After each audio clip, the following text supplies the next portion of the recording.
All right, I'm gonna jump right into it with this boss cast, man. I'm out here, and I'm enjoying this beautiful weather, man. Before it get too hot outside, man. You know, it's early in the morning. I'm trying to take advantage of the morning. I'm trying to get it early. And what we talking about today is simply as this, man. Like yesterday, I talked about it. I did a little quick video on the TK situation. You know what I'm saying? He facing X amount of years, possibly life in prison.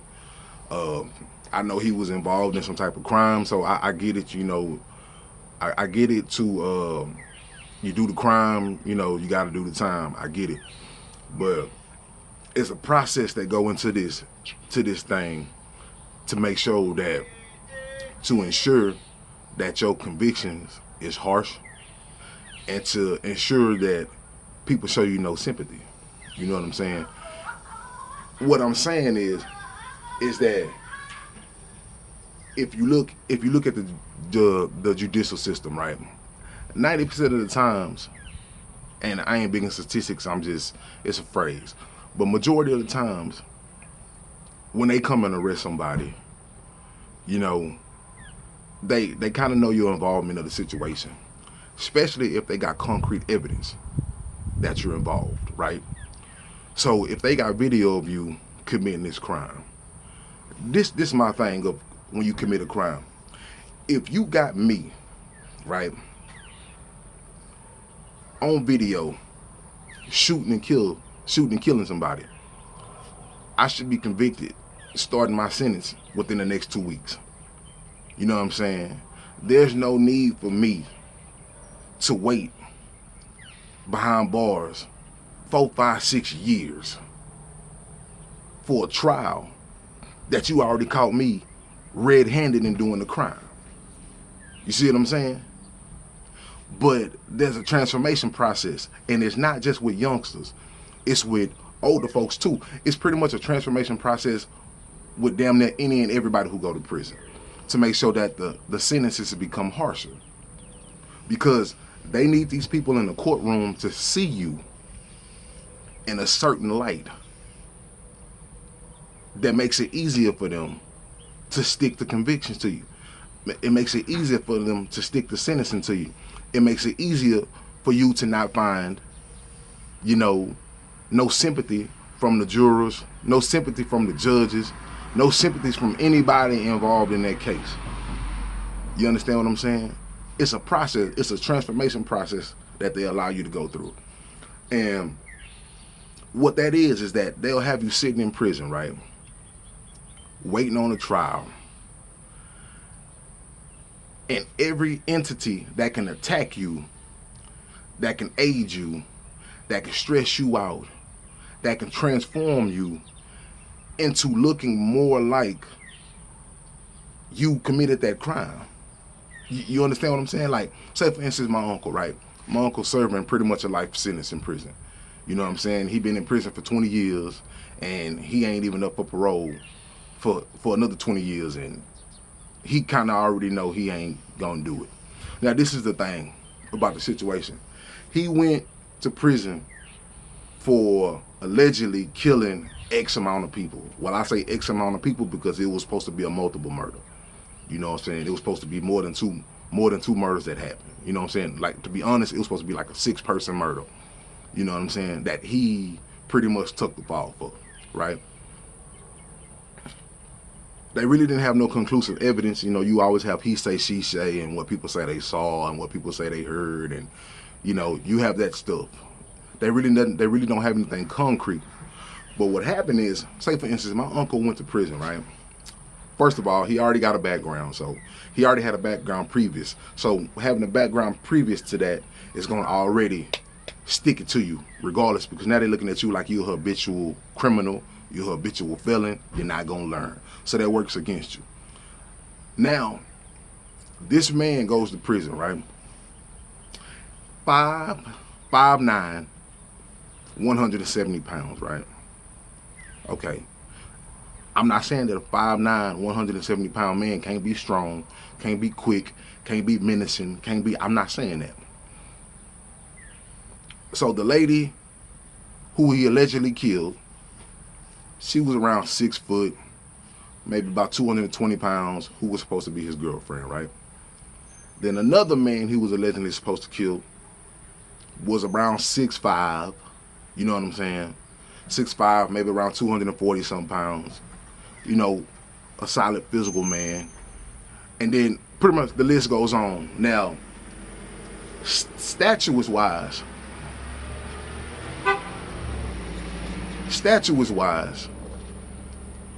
physically he looks smaller and less intimidating than all his people. And reminds you, he was on drugs. You know what I'm saying? A functional crack addict. You know what I mean? So when he goes to prison, right? And if you have so-and-so called all this concrete evidence against him, when you finally have him in custody, and you know this is your man, and you got concrete evidence to convict him, right? 2-3 weeks, a month into it, you convict him, you start him on his sentence. You get what I'm saying? But you got to understand, the judicial system, sending people to the penitentiary, is all about money for one. It's all about money and emotions. You understand what I'm saying? All the money that it generates into prolonging these trials and prolonging these sentences, they generate tons and tons of money. And then on top of that, they build tons and tons of emotion. And when you get people emotionally invested, especially into a situation to where their family member was the so-called victim, you know, of a situation, they will put up the house, they will put up the cars, they will put up the bank accounts, they will put up whatever to see somebody get convicted, you know. And even when they see this person get convicted, they still ain't resolved in spirit, you know what I'm saying? But the game is, they'll put up the whole house to see somebody take the fall, and they push in the cops and the DAs and the lawyers and everybody who's involved in the sentencing. They push on those two areas. They push to drive the money, and they push to drive the emotion, because the emotion gonna open the pockets. You get what I'm saying? So you would think if you got all this hardcore evidence on a person and you already got them convicted, you got everything you need to sentence them off and be done with it. And I get it. You might try to find other involved parties and everything like that. But what they got to do with me, if I'm standing trial and you got me red-handed, what the hell does that got to do with me? You know what I'm saying? You know, now, the thing of it is, I get the fact that they like to prolong it because they want to see if you're going to squeal on some people and talk about more who you're going to become a rat and involve more people who are involved. I get that too, you know. But they let you go through this process, you know. And as a youngster, like in the TK situation, because I seen it, and I talked to my uncle, he was like, man, you don't understand. I see these youngsters, man, 17, 18, you know, 16 years old, 15 years old, commit these crimes, and they don't understand the ramification of the crime. And they commit these crimes, and you are sitting in a prison, in some cases in a maximum situation, as a 15, 16-year-old, and they telling you, we're gonna hold you until you legally become an adult, and then try you as an adult when you committed these things as a kid, you know. And they'll keep resetting, and they'll keep pushing you back, and they'll keep draining your family of this money until you become of an age to where you're an adult and you're considered a grown person then. And they'll let your puberty kick in. You know, you got to understand, when a lot of these youngsters go to prison and they commit these crimes at 16, 17 years old, while they sitting in prison, they may hit 2 or 3 growth spurts. You see what I'm saying? Like, it's pivotal when it comes to growth spurts, from being a 15, 16-year-old kid until you hit maybe 18, 19 or whatever. You hit growth spurts. You see what I'm saying? Your genes are gonna kick in. You're gonna start looking like a man. You're gonna start pretty much looking like how you possibly gonna look like for the rest of your adult life. That kicks in. Now, while you sitting in prison and you stressing and you festering, and you struggling with trying to survive, and you dealing with these interrogations, and you dealing with these sleepless nights, and you dealing with these people coming at you, and you start to age. At the same time, you preserved because you're off the streets. You're not dibbling dabbling in your substance that you like to do. You can go in and get some sleep because all you got is time on your side. But at the same time, internally, you're deteriorating. And you can see the bags under your eyes. And you can see the stress that you've been dealing with. And you can see yourself looking older while yet your genes are kicking in and you're hitting growth spurts at the same time. So now when you finally go sit into a court and it's time for you to get sentenced, just say, for instance, this kid may have murdered somebody when he was 15 years old. So they allow him to sit in prison from 15 until the time he's 18. And they allow him to stress. And they allow him to fight. And they allow him to worry. And they allow him to have maybe sleepless nights. And they give him all these interrogations. And they stress him out. And they overstress him out. But this is the thing. You already have this kid cold blood. You see what I'm saying? But you allow him to grow into looking more of the part of the crime he committed. So when he finally comes in front of the courtroom, in front of the jurors who never really knew who he was, who never really paid attention to his pictures, and he may have killed somebody. Now, let me tell you a thing about when you're dealing with murders. The person who was murdered, they don't grow after they dead. You see what I'm saying? It's like you look at the Trayvon Martin situation. The day Trayvon got killed, he stopped growing. You see what I'm saying? But they had an angle with him. Some of these people who were fighting against him and were trying to put him in the wrong were trying to use every little photograph that made him look more adultish. You know what I'm saying? Making him look older, pretty much. Making him look more grown. Oh, now we're going to really talk about his height. Now we're going to really look at him now, and on this picture he has, a little bit of facial stubble or whatever. They tried to make it look like he was the bad person in the situation of his death. You see what I'm saying? Compared to this little guy who was supposed to be, small, 180. They tried to make this little 16, 17-year-old kid look like he was the menace. And they use these images against you. You see what I'm saying? And when it comes to the part of like a TK situation or a lot of these other youngsters that go to prison, you know what I'm saying, at a young age, and they commit these crimes as a child, or even adults when you go to, because this transformation system is pretty much something guaranteed to put in place that you don't really get no sympathy. This is just what it is. You get what I'm saying? So when you go into this system, right, and like I said, the outside world is looking at you. So you in there, they looking at you like you on a vacation. They looking at you like you'll be home soon, and they looking at you like you in there, man. You looking good, you eating good, you're getting swole, you're working out, and things of that nature. It's like my uncle. He sat in prison for like 6.5 years, waiting on trial for something that they already said we had 100% that he was gonna get convicted. But he grew from being this 170-pound crackhead-looking figure who was supposed to commit all these murders to finally come into trial. Now he's a 6 foot, 280-pound, strong as ever, ox who been working out, look like this big black bull when it's time for him to come get sentencing. So now the people that are dead, like you don't see them.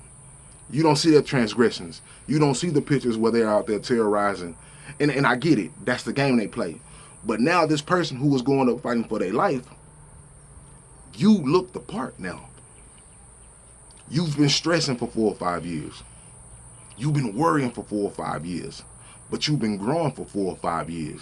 And the entity that's called the judicial system in prison is working on you every day. Being confined is working on you every day.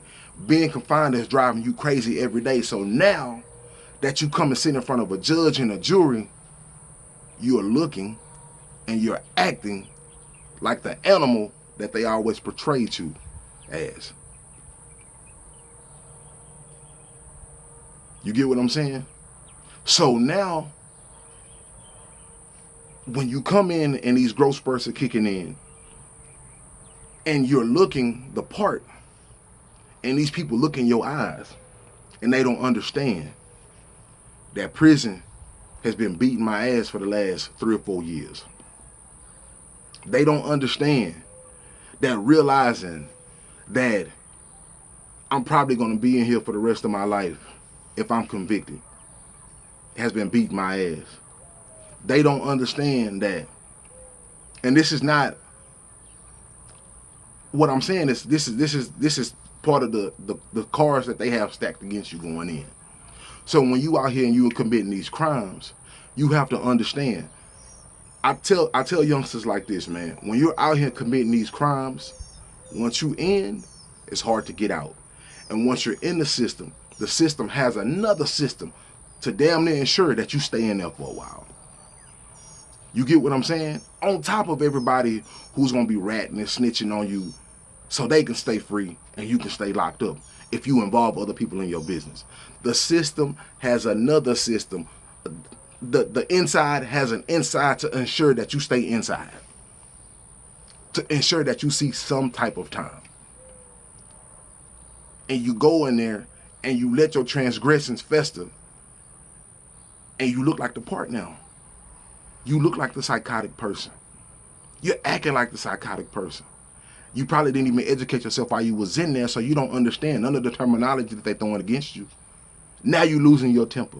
Now you rageful because you don't understand what's going on. And your lawyers that you paying all this money don't really justify and don't really explain to you what's really going on. And then they coming at you, and this is your front line of defense. These are the people who's supposed to be protecting you, but they telling you to cop out and plea.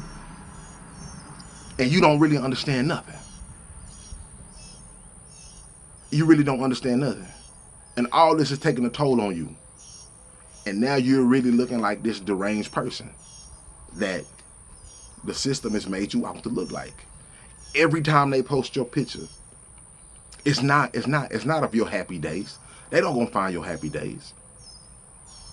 They find everything about you that makes you look like you was a menace to society.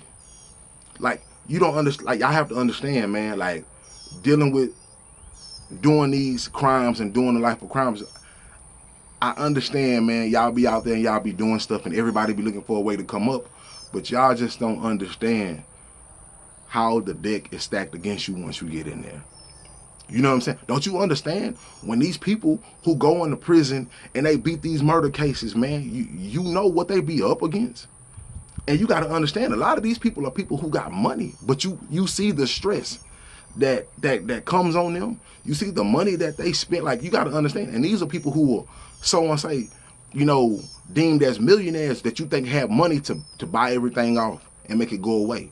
It don't work like that. It don't work like that. Now, don't get it twisted. You know, the system is corrupted. So a lot of people can't be paid off. But do you have the money that stretch long enough to pay people off and have you sit up for a while? You see what I'm saying? Because you got to understand, if you really don't got the money like that, if you don't really got the money for this system to bleed you out of, you don't stand a chance of walking free. How many people you know walked free who were broke?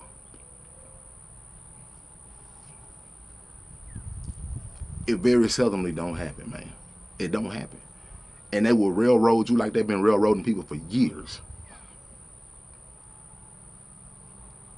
So it's a transformation that they allow you to endure, to have you looking like the crime you commit. They'll have you, and then on top of that, let's be honest. For many of those who committed the crime, your conscience is eating away at your ass, and your conscience is in there eating away at you for the mistakes that you made. You know, like I said, consequences is consequences, even if you don't know the consequences. You get what I'm saying? So I like to tell these people, man, just people in general, like, man, before you go out there and you think about doing these crimes, and I understand, you know, everybody got to eat and everybody want to survive, but you think about it, man, the average crime done, bro. When you think about it, the average crime done is probably done less than 3 to 5 minutes. And I'm being generous, because the average crime is pretty much done in a matter of 30 seconds to a minute, maybe. You know what I'm saying? The average robbery, people coming in, coming out. You know what I'm saying? 3 to 5 minutes tops. Ain't nobody sitting around lagging trying to do no 5-10 minute crime. You know what I'm saying? Like, crimes happen fast. The fastest we can get it done, the faster we can get away before anybody pull up. But you think about something that you did 30, 40 seconds. You think about killing somebody. Killing somebody only takes a matter of seconds. A matter of seconds that you took to kill somebody. Now you sitting around 60, 70, 80 years for the rest of your life, doing double life behind 60 seconds. 60 seconds of a misunderstanding. An aggravated robbery, man. You go up there with a pistol and you jack somebody for their wallet, or you jack somebody for their purse, or you run up in the store and you pull off a robbery. Something that only took you about a minute to do. Now you're gone away 16 to 20 years. In your bag. Your bag, the bag that you got off that crime ain't even enough to put gas in your car. You know what I'm saying? Like, I just wanted to deter people, man, and from doing these crimes, man. Like, it's sad. It's sad to look at. It's sad to turn on the news every day, man, and look at these kids make these mistakes and have promising futures, man. Caught up in some bullshit. And you had a promising future, and now it's gone. And now you can't recoup, because life goes on. Reality don't stop. Ain't nothing waiting for you to come home. Ain't nothing waiting for you to come home.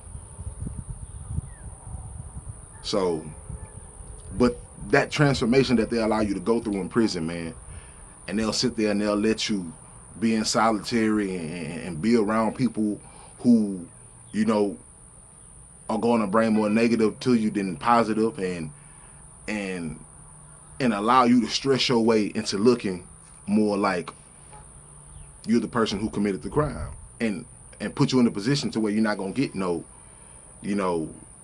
sympathy, like not even gonna get a chance. And the thing about it is, you know how many innocent people who were falsely accused. You know how many innocent people who were falsely accused go to prison, sit up in prison, don't know why in the hell they in there, don't even know what these people are talking about, but they sit in there 2 or 3 years trying to figure out what the hell is going on, and then they go sit in front of a jury who don't know them, a judge who don't give a damn about them, a lawyer who just trying to get paid, and the DA who just trying to close the case, and they look at you and you've been stressing, and they tell you some stupid shit like, what you stressing for? If you didn't do it, you didn't do it. But I've been sitting locked up for 3-4 years, fighting for my life, not really letting it sink in that if they find me guilty for some shit that I didn't do, I'm gone for another 25 years behind maybe somebody false allegations saying that I raped them, or mistaken identity or some shit like that. You know what I'm saying? This ain't just for people who commit crimes. These are for people who get set up. You know what I'm saying? Like, this shit's not a game. You know what I'm saying? So you gotta understand, all you people out here who were plotting and scheming, willing and dealing, moving around willfully, putting your freedom up. You got to think about all the people who are sitting in the box who didn't do absolutely nothing. Imagine being in prison 20-some years and they come back to you 20-some years later and be like, you know what?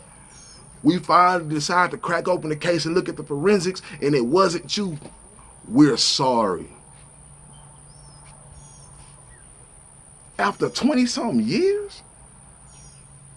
Y'all want to come back and tell me I'm sorry and give me a severance pay and say, well, hopefully this can take care of it. But 10, 15, 20 years of my life been gone for something that I didn't do. There's millions of people locked up in prison like that right now. And some of you idiots out here willfully doing shit to chance your freedom behind $1, man. Behind $1. Don't get it twisted. I had to grow up too, because I chanced my freedom many times behind $1 bill. And what made me right my wrongs is that I'm sitting up in the crib knowing that I'm the only person in there, but it's another voice telling me saying, hey man, the next time you willing and dealing, you ain't gonna live to see it. Don't even worry about going to jail. Don't even worry about going to prison. I'm telling you right now, the next situation you get caught in, you ain't gonna make it out of. And I know I ain't talking to myself. And I know I'm not crazy. You know what I'm saying? Some people gotta wake up though, and you know, some people gotta learn the hard way. But like they say, what? I hate to see it. I hate to say it. I hate to witness it. You know, but I'm just, man, come on, man, we gotta do better as people, man.